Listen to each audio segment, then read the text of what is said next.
Yo, what's up, Crockxen clan members, fairy tale fans, and others who have stumbled upon this video? I'm SoresanCrockxen, and we have basically episode 5 review for you guys.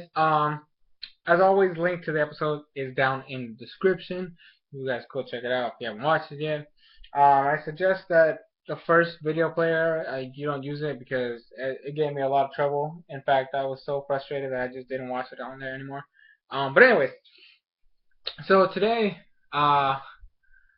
I felt like I was cheated in terms of the episode.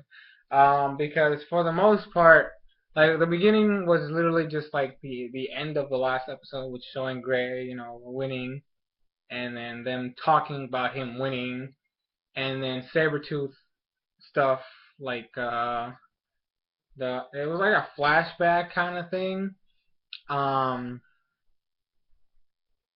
where it showed the master of Sabretooth killing off Lecter, or like well, it didn't show, but it like showed the aftermath. Basically, like after Sting punched him, it was like kind of like that of what happened. Apparently Sting is a new master for some freaking reason. I don't understand that. Well, honestly, I thought Minerva should have taken the spot, but anyways, I digress. So it kind of showed off that Lecter's technically not dead. Minerva's weirdo magic thingy actually like saved him. I honestly don't understand her power. Yeah, stupid rainbows and stuff. Um, but so Lecter's alive, but Sting won't get Lecter until after they win. So he has to win the games in order for Sabretooth to maintain the powerhouse of Bior. Yada, all that stuff. So that's basically where we're going with that. Um, So, Rufus is down. Fairy Tail still has all 5 members. Sabretooth, which is in second place, has 4. Lamia's Scale, which is tied up right after that, has 3. Then you have, wait, no, not, wait, it's, yeah, them. And Mermaid Heel, which has 2. I believe that's everybody that's left. Yeah, because Lou Pegasus was eliminated, and yeah, okay, so that's basically everybody that's left of those 4 teams. We obviously have it's Kagura, and I believe Miliana is the only one that's left on the Mermaid Heel. Then you have Jura, Cheria, and Leon in Lamia Scale, and then obviously you have Olga, Minerva, Sting, and Rouge in Sabretooth. Everybody in Fairy Tail. So, and then like we went from there to them, again, like back to Natsu's thing.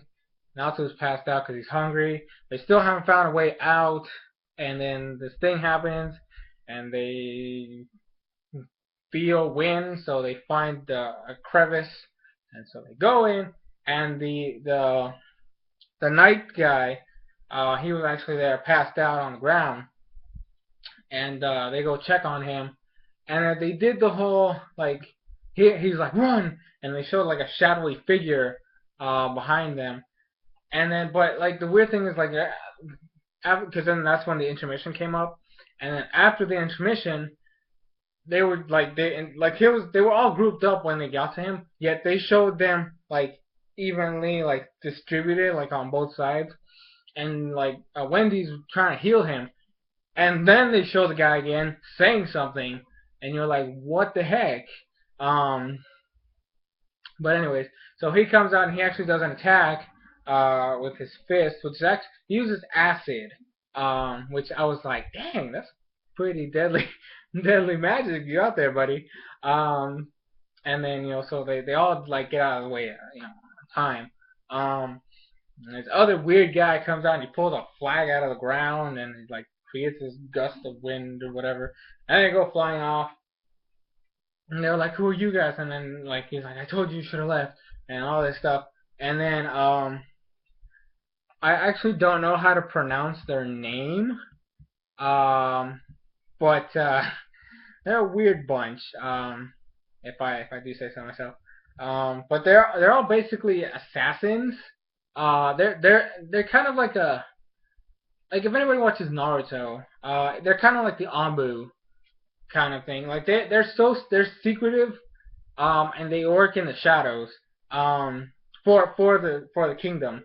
And basically, when somebody has committed a crime and they get sent to that place down there, the Hell's Maze, whatever the heck it's called, Hell Palace.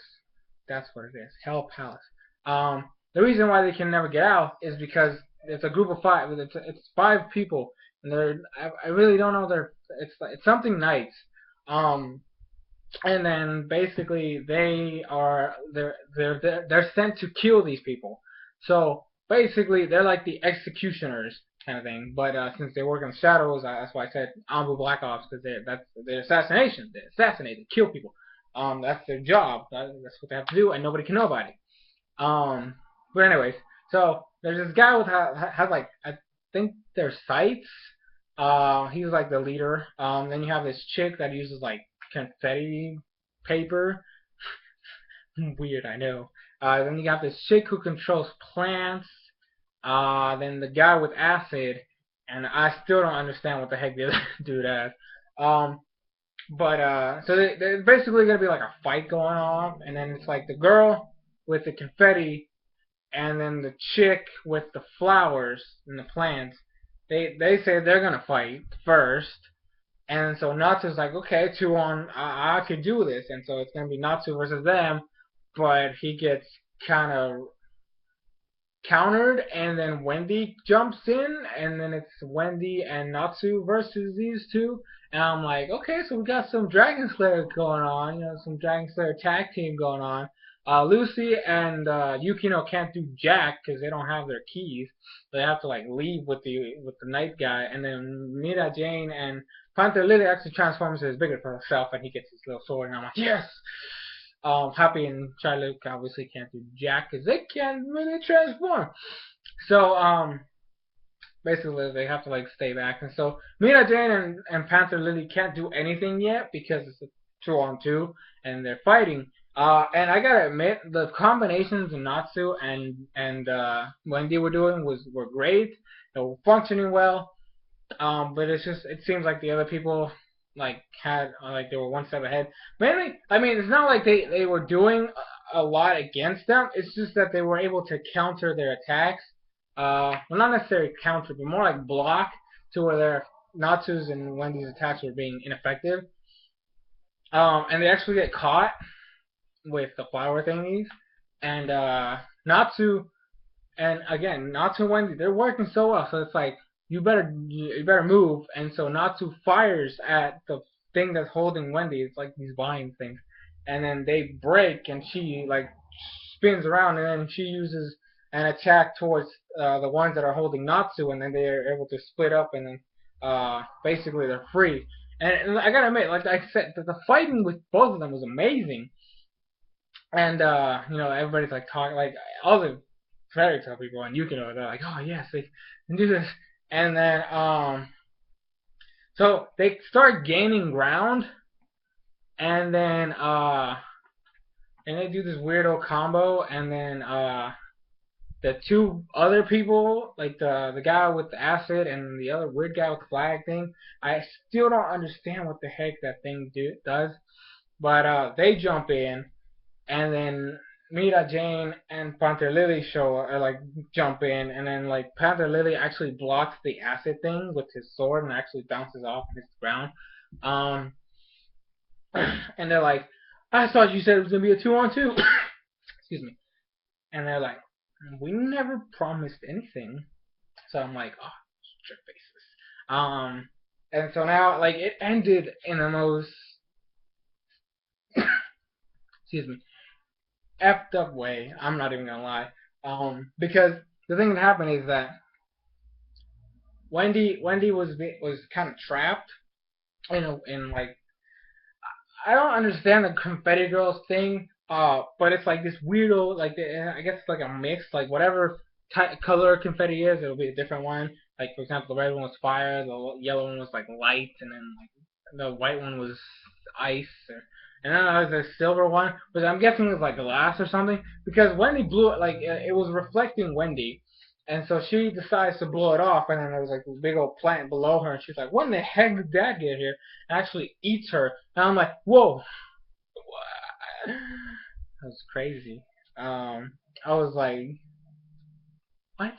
And not just like, "Wendy," and then it ends like that. I'm like, "What the heck just happened?" Like, I mean, Wendy's not my top 10, but still, like, that's effed up. It's just a little girl, and you have a plant eat her. I mean, like, it's weird. It's crazy. Um, but yeah, I can't wait for the next week's episode to see how Wendy gets out of there because she obviously can't die. she, she weird to let her die right there. I'm just saying. I'm just saying. But I guess that's it for this review. Like I said, I felt like I was cheated because really, like the most epic part was the only real stuff was there. And then, like, I guess the Sabretooth stuff, which was really not that interesting to watch. I mean, it came as a shocker that Sting became the leader or the master, but which makes no sense because then why the heck is he participating if he's the master now? Because masters aren't allowed to participate. Whatever. Maybe they still think that Kimbe, whatever the heck his name is, I don't remember. I really didn't care for Sabretooth's master to begin with. I honestly, but like I think I might. I'm not gonna make a rant on about it because it's honestly not worth my time. But he is the most pathetic master I have ever seen in my entire life. Like no joke. I mean, the dude was almost destroyed by Natsu the first time we actually get to see him in like quote unquote action, even though he didn't do anything. And then the next time we see him in a fight, he gets one hit KO'd basically by Sting. Like the dude is just pathetic. The fact that his daughter's, I honestly say Minerva's stronger than him, but I don't know. It's just pathetic. It's pathetic. But yeah, that's it for this review. Thank you guys for watching. Don't forget to leave your comments about what you thought of the episode and all that stuff down below. Let me know, and I'll see you guys later with other video. So, yeah.